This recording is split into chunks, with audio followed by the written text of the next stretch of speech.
Hi guys, Kevin here. For breakfast today, I'm going to make some fluffy buttermilk pancakes and top them with my gorgeous blueberry lemon compote. Both the cakes and the compote are quick and easy to do.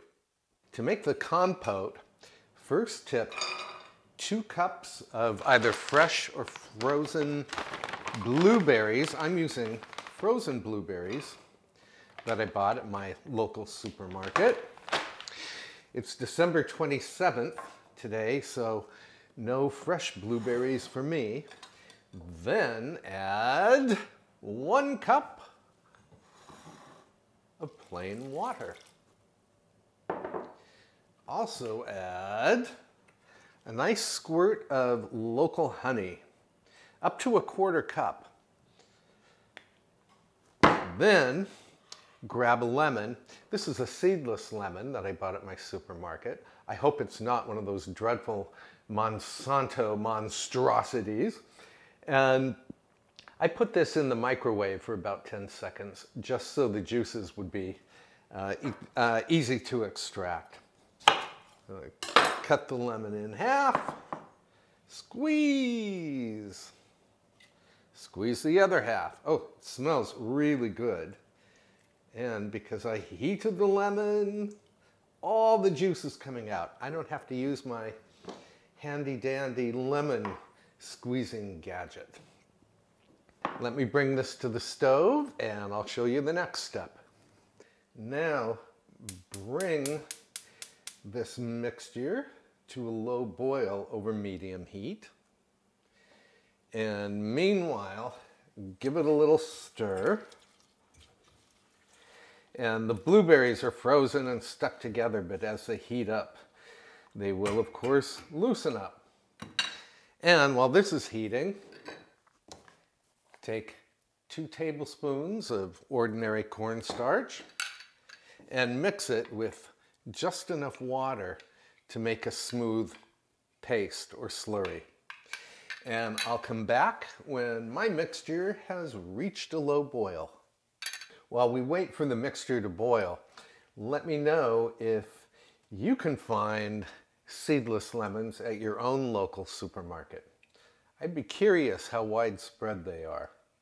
I live in the Northeast, and this is the first time I've ever seen them in the market. Okay, we are approaching the boil, and I forgot to mention that this blueberry compote is so delicious that once you've tried it, believe me, you'll want to put it on anything and everything. It's great not only on all kinds of pancakes, but it would be terrific on a bowl of oatmeal. It would be delicious on yogurt. It would be scrumptious for blintzes, and it would be great on waffles. You could serve this for dessert even. Put it on pancakes or waffles. Add a spritz of sweetened whipped cream, and there you go. And here we go. I don't know if you can see, but this is starting to boil, and that's really all we need, because I don't need the berries to start bursting. So at this point, lower the heat, and then add the cornmeal, not cornmeal, the cornstarch slurry. And give the mixture a stir. And the cornstarch will cause the compote to thicken up immediately. And I'll get a, yes, it's already thick. It only takes like 5 to 10 seconds. Maybe 15 seconds. We are good to go. I'll grab a spoon so you can see what I am seeing. Nice and thick. Beautiful, and it smells wonderful. So off heat. We'll let this cool a bit. Meanwhile, I'll get started on the pancakes. Okay, it's pancake time. Mr. Little People is going to assist us, I think. And Mrs. Little People just fell off her rocker. And buckwheat, by the way, is not a wheat at all. It's gluten-free. It's actually the ground up seeds of, let's see, ground up seeds of a plant that goes by the unfortunate botanical name Phagopyrum esculentum. So you could also call these Phagopyrum esculentum pancakes. And wouldn't your guests be impressed? So in goes 1 cup of the buckwheat flour, followed by 1 tablespoon of sugar and a pinch of salt, which I forgot to bring out. It's like a 1/4 teaspoon or so, and 1 tablespoon each of baking powder and baking soda. And I'll show you why we need that baking soda in just a moment. Anyway, whisk all of these dry ingredients together. That's good. And then you will need 1 1/4 cups of real buttermilk, which should be shaken. And I know this is real buttermilk because it says so right here on the label. I don't know who Kate is, but she has very lovely skin because, well, undoubtedly she drinks a lot of buttermilk. Mrs. Little People is jealous of Kate's complexion. And let's see, to the buttermilk we add 1 large organic egg. And what else do we need here? 1 teaspoon of pure vanilla extract. Bloop.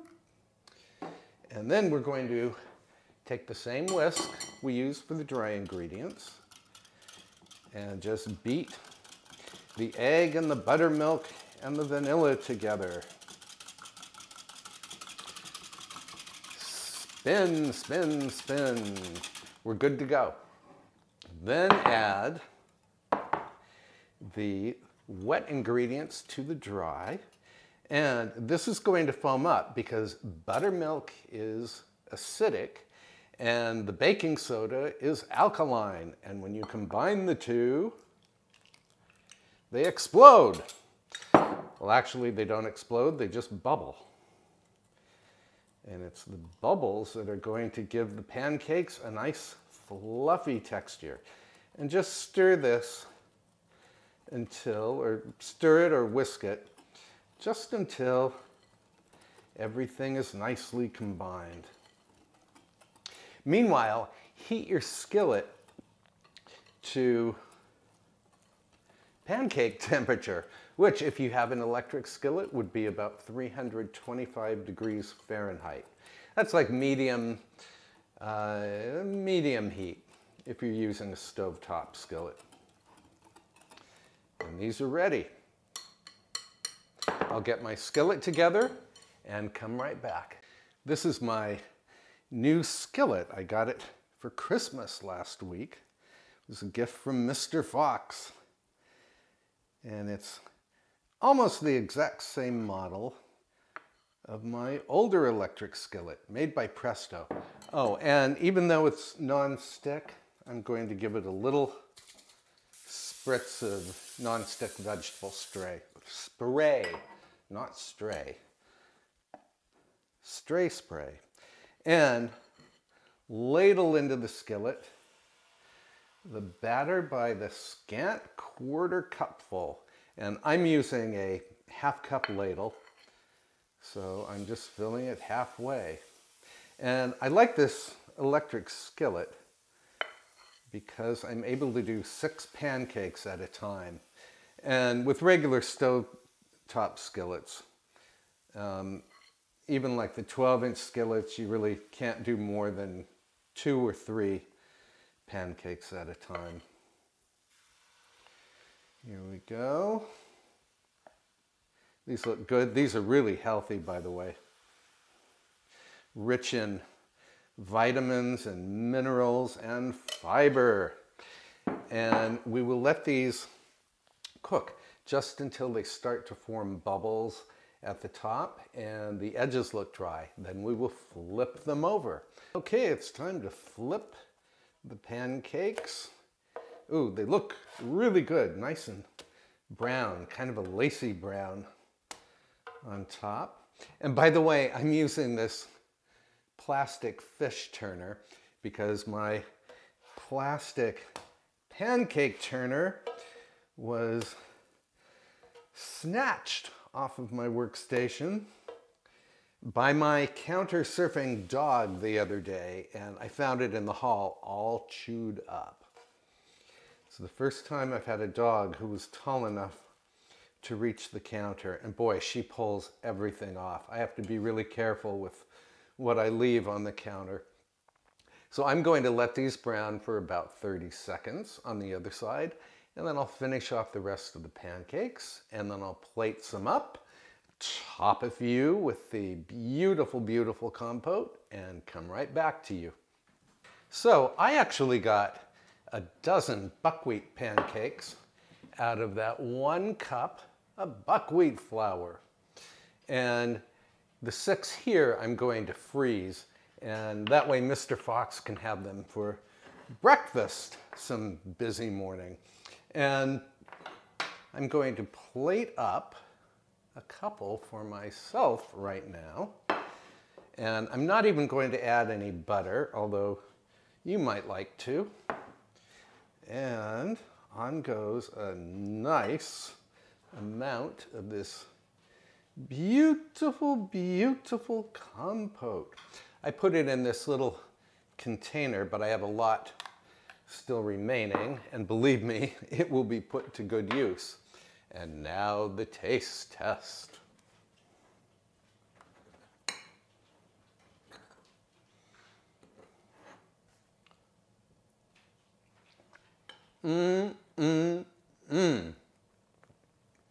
Let me move the camera up so I can talk with you.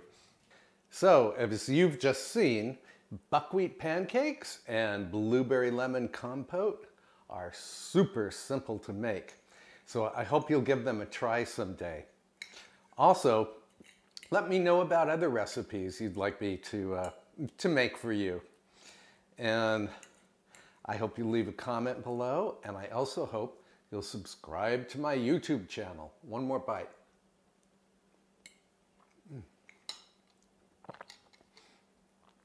This compote has, I can't even describe it. It has a wonderful sweet blueberry flavor, plus the lemon. I mean, blueberries and lemon, come on, that's a match made in heaven. And post a comment below, and also please subscribe to my YouTube channel. There's a little red subscription box over here somewhere. And I will see you next time. Thanks so much for spending time with me in the kitchen today. Bye for now.